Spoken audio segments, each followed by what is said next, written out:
ఇవాళ మాకు చాలా విశేషమైన రోజు. అలాగా? వీళ్ళిద్దరితో అర్చనలు అభిషేకాలు చేయించాలని తీసుకొచ్చాను. ఇద్దరిని చూస్తుంటే ఏదో విశేషం ఉన్నట్టే అనిపిస్తోంది. అంటే ఇవాళ ఏదో విశేషమే ఉందని మా జయమ్మ చెప్పారు. Something special. విశేషం అంటే ఆ విశేషం కాదమ్మా.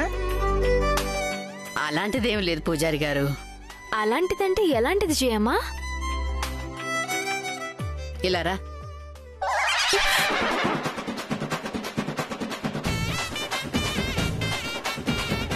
ఏం చెప్పించేవలో? వద్దులేండి, బాగోదు. ఏం బాగోదు? చాలా బాగోదు. అసలేంటో చెప్పు.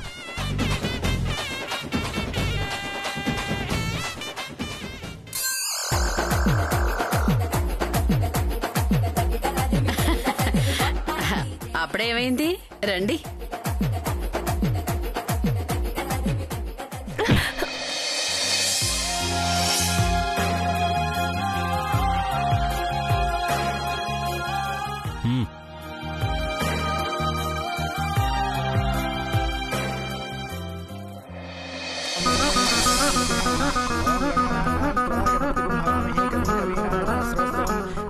మీకు గుర్తుందా, ఈ గుళ్ళోనే మనలాగా మన టెంకాయలు కూడా అంతెత్తున ఎగిరి ఢీకున్నాయి. పూజ చేస్తూ మాట్లాడకూడదు.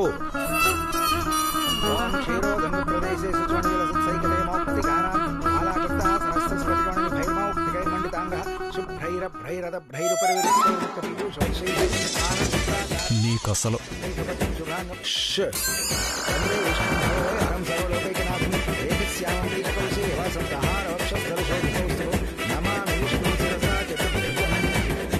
అర్చన చేసిన కుంకుమ ఇద్దరూ ధరించండి.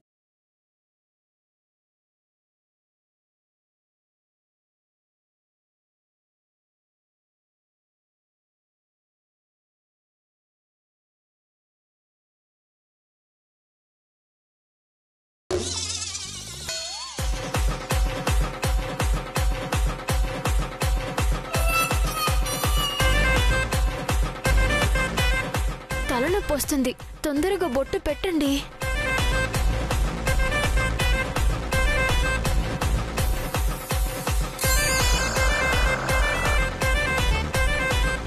నాకు బొట్టు పెట్టమంటే తలనొప్పి తెప్పిస్తారా? ఇప్పుడు చూడండి.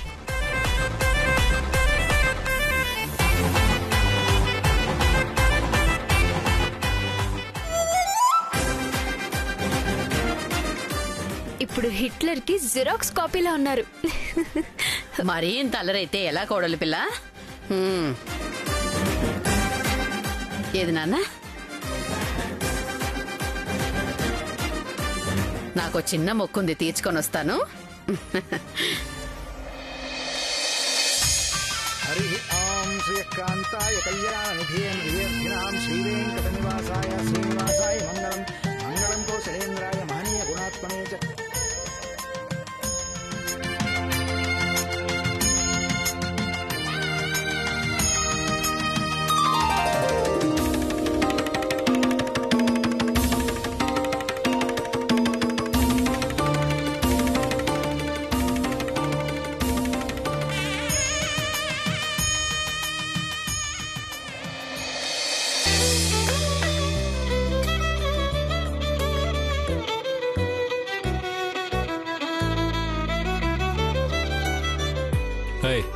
దూరం జరి కూర్చో. మీరే జరగచ్చు కదా, మేలిగో. దా అతుకుని కూర్చున్నావురా.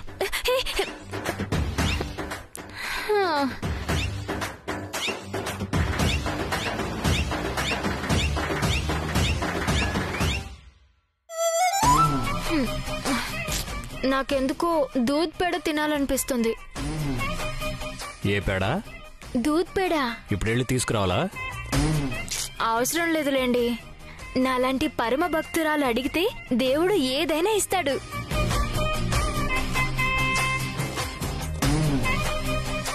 దేవుడా, ఓ మంచి దేవుడా, నాకొక్కటి గాని 2 గాని దూద్ పేడ ఇవ్వు.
నిదురించే నదిలో మొదలాయను అలలే ముసుగేసిన ఎదలో చిగురేసెను కళలే నా నిషేధి గదిలో నీ ఉషోదయాలే జత కూడబులేవే ఇరు జగములు వేరే ఆయండమావుల భ్రాంతి లాంటిదే మన ఈ బంధం నారాతలో ఏ గీత నిన్ను చూపదే సాక్ష్యం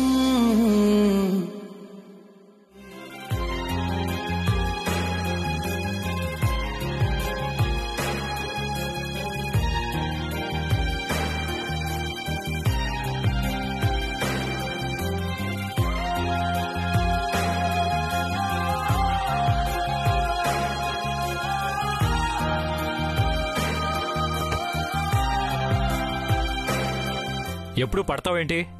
కాళ్ళకి సబ్బు రాసుకుని తిరుగుతున్నావా? మీరు చేతులకు గమ్ రాసుకుని తిరుగుతారా అని నేను అడిగానా? ఎప్పుడు చూసినా నా మీదే పడతావేంటి? మీరంటే లవ్వు మరి. ఇంతోటి హిట్లర్ని చూసి మనసు పారేసుకుని పడిపోయానమ్మా. దేవుడు నీకు దూద్ పేడ ఇచ్చినట్టు దూద్ పేడ అంత బుర్ర కూడా ఇచ్చుంటే ఎంత బాగుండేది. దేవుడు మీకు కళ్ళ జోడిచ్చినట్టు ఆ కళ్ళకు చూపు కూడా ఇచ్చుంటే ఎంత బాగుండేది. చిచి, ఎన్ని తిట్టినా వేస్టే. అవును, ఈ చెవులోంచి దూరి ఆ చెవులోంచి పోతాయి. మధ్యలో స్టోర్ చేయడానికి మెదడు లేదనే కదా నేను జాలిపడేది. మీరు జాలి పడేంత దీన స్థితిలో ఏం లేదు నా బుర్ర. నేను పోయాక నా ఆర్గన్స్ అన్ని డొనేట్ చేస్తానని అగ్రిమెంట్ రాసుకున్నాను. ఆ లిస్ట్ లో ఈ తెలివైన బుర్రని కూడా కావాలంటే తీసుకోమని రాశాను. ఊరికే ఫాల్స్ ప్రామిసులు చేయకు. లేనిది ఎలా దానం చేస్తావు? వేరే వాళ్ళ డిపో ఓపెన్ చేసి చూసి ఖాళీగా ఉంటే ఎంత టైం వేస్ట్. చాలా ఆపండి. ఇంత ఘోరంగా నన్ను ఎవరు తిట్టలేదు. బుర్ర ఉన్న వాళ్ళు ఎవరో నీకు తగిలి ఉండరు.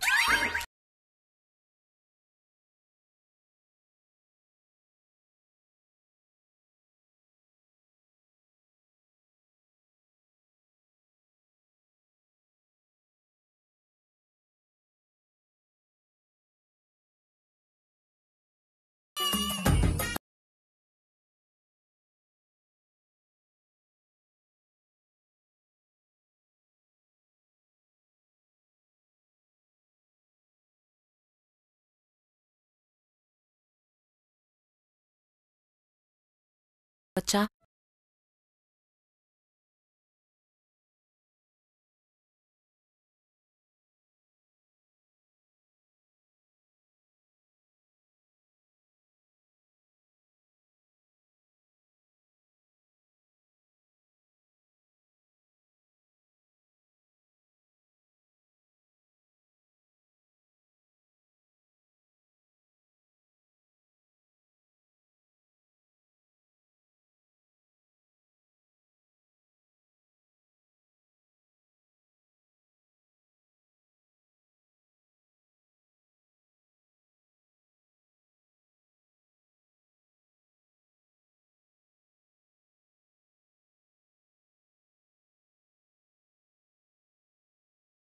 అంటివి నచ్చవు, వేరే వాళ్ళని ఎత్తుక్కోండి. ఒక్క నిమిషం ఆగండి. ఇట్రండి. రండి. ఏంటి? మీకు అసలు మనసుందా? మానవత్వం ఉందా? ఆవిడేం అడిగింది? మీ రెస్టారెంట్లో సగం అడిగిందా? మీ ఇంటి పై ఫ్లోర్ రాసిమ్మని కోరిందా? మన మధ్య పచ్చగడ్డేస్తే బగ్గుమంటుందని పచ్చగడ్డికి మాత్రమే తెలుసు. ఆవిడకేం తెలుసు? మీకు నాకు మధ్య ఈ తాళి తప్ప ఎలాంటి బంధం లేదని ఈ తాళికి తెలుసు. ఆ దేవుడికి తెలుసు. ఆవిడకేం తెలుసు?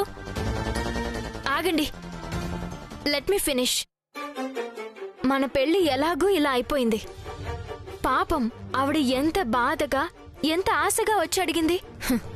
భర్త ప్రాణాల కోసం ముక్కు మొహం తెలియని మన కాళ్ళు కడగడానికి సిద్ధపడింది. అదే నన్ను మీ కాళ్ళు కడగమని ఎవరైనా చెప్పుంటే వాటర్ పైప్ తో కూడా కడిగేదాన్ని కాదు. ఆవిడ బాధను అర్థం చేసుకోకుండా మీ హిట్లర్ భాషలో నాకిలాంటివి నచ్చవు అని ఫోజులు కొడతారేంటి? ఏమో, ఈ పుణ్యం వల్ల ఆవిడ భర్త ప్రాణాలు నిలబడితే ఒక బేకారి ఒక హిట్లర్ వల్ల మంచి జరుగుతుంది కదా. ప్రాణాలతో లేని ప్రవళికకు పాయాసం పెట్టడం కన్నా ఆవిడ భర్త ప్రాణాల కోసం కాసేపు కాళ్ళు చాపుకుని కూర్చుంటే ఏం పోయింది? ఇందులో మీకేంటి లాభం అని అనుకుంటున్నారా? ఇంత స్వార్థం మీలో ఉందా?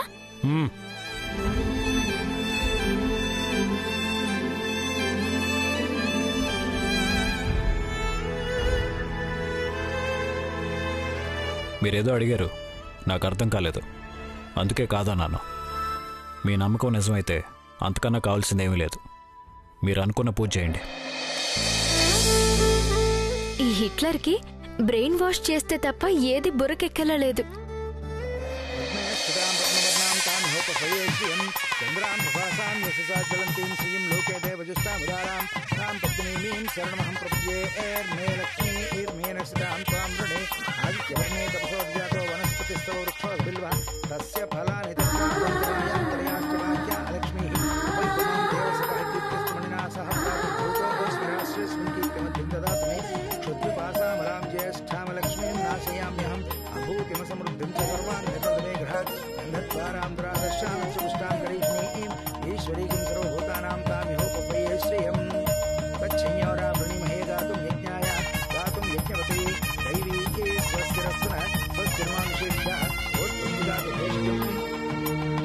సాక్షాత్తు ఆది దంపతులే దిగివచ్చి ఆ ఇల్లాలికి సేవ చేసుకునే భాగ్యం ప్రసాదించినట్టుగా అనిపిస్తోంది.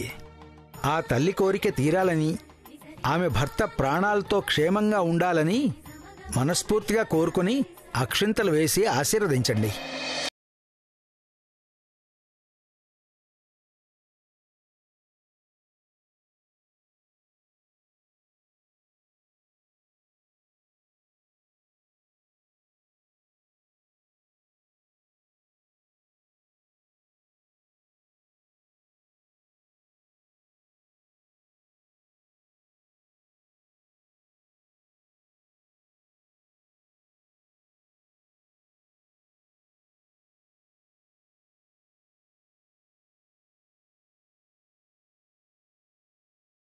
శతమానం భవతి శతాయుః పురుషః శతేంద్రియ ఆయుష్యేవేంద్రియే ప్రతిష్ఠతి.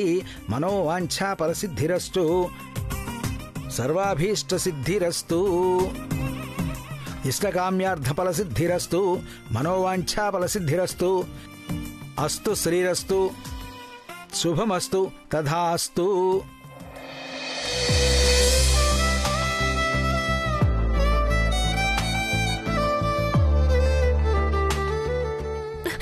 రే ఫోన్, నా ఫోన్. హే ఏ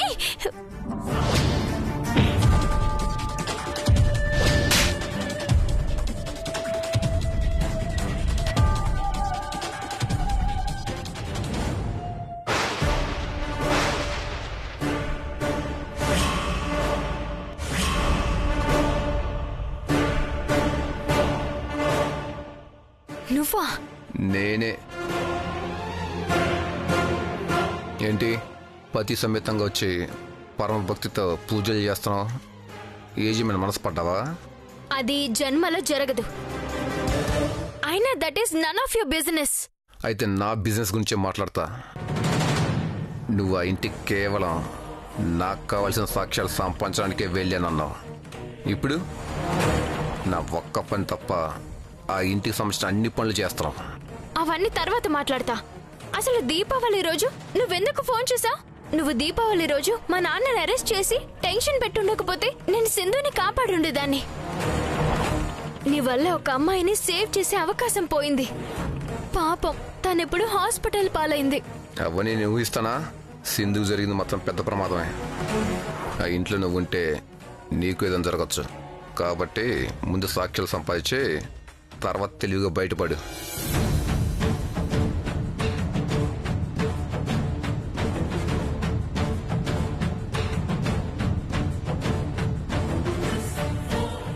ఏజే, భాను ఏది? ఎక్కడైనా ప్రసాదం పంచిపెడుతున్నారేమో, పరిగెత్తుంటుంది.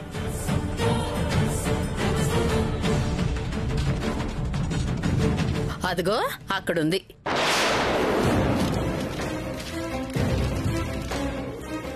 ఏదో గొడవ జరుగుతున్నట్టుందే. చిల్లర కోసం బెగ్గర్స్తో గొడవ పడుతున్నట్టుంది. రూపాయి కాయిన్ వేసి చిల్లర కోసం గొడవ పడుతూ ఉంటుంది. చాలే ఆపు, రా చూద్దాం.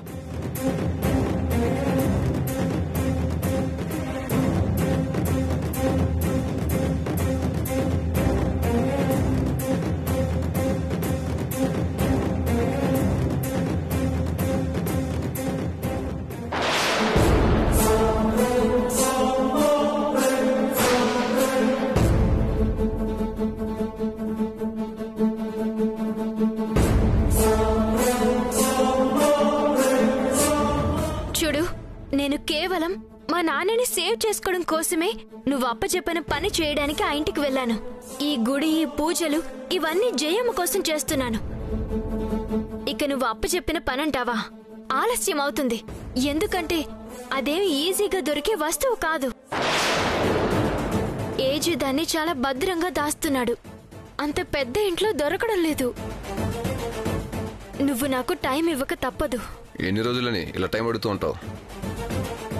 ఇంకా ఆలస్యం చేస్తే మాత్రం నేను అన్నదే చేస్తాను. మీ నాన్న లోపలేస్తా. మా నాన్నకే గాని ఎలాంటి హాని తలపెట్టినా నేను ఊరుకోను. నువ్వు అతని లాకర్ వెనకాల పడ్డావని ఏ చేతో చెప్పాల్సి వస్తుంది. నేను ఖచ్చితంగా ఆ సాక్ష్యాలు సంపాదిస్తా. నీకోసమే కాదు, నా కోసం కూడా. ఏజే అతని భార్యని చంపాడని రుజువైతే నేను కూడా అతన్ని డివోర్స్ అడగడానికి ఒక కారణం దొరుకుతుంది. భాను,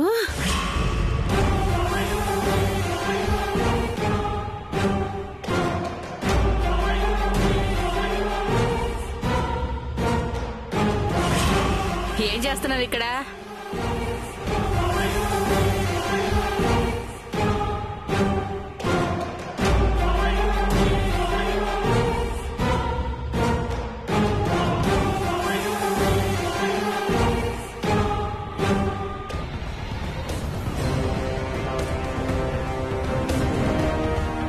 చిల్లర కోసం గొడవ పడుతున్నావు కదా? అవునవును. నేను చెప్పానా జయమ్మా? 20 రూపాయలు తీసుకుని మిగతా చిల్లర ఇమ్మంటే లేదన్నాడు. గొడవ పడి వాడిని ఉంచుకోమన్నాను. నువ్వు ఇచ్చిందంతా 2000 నోటు. నీ దగ్గర పర్సే లేదు. 2000 నోటు ఎక్కడిది? మీ పర్సులో ఉందిగా. నా పర్స్ కార్లో ఉందిగా. మీ కార్ కేస్ నా దగ్గర ఉన్నాయిగా.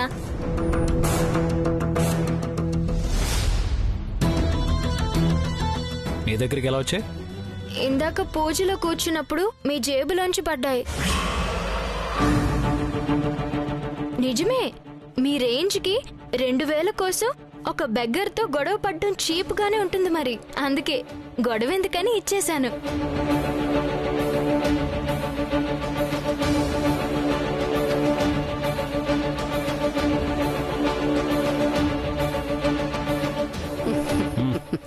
నేను వెళ్తున్నాను. ఎక్కడికి? రెస్టారెంట్కి. మరి మేము క్యాబ్ బుక్ చేసుకుని వెళ్ళండి. మరీ అంత ఉక్రోషం పనికిరాదు నాన్న. మీరు సడన్ గా టెంపుల్ ప్రోగ్రామ్ పెడతారని నాకేం తెలుసు జయమ్మా? 10ంటికి మీటింగ్, 11 అయింది. వెళ్తున్నాను. ఓయ్, నేనేమి 2000 నోటు వేయలేదు జయమ్మా. నేను నిన్ను అడిగానా? సరే, మీకు క్యాబ్ బుక్ చేస్తాను. ఇంటికి వెళ్ళండి. నేను ఆటోలో హాస్పిటల్కి వెళ్ళి సింధుని చూసొస్తాను. సరే దా.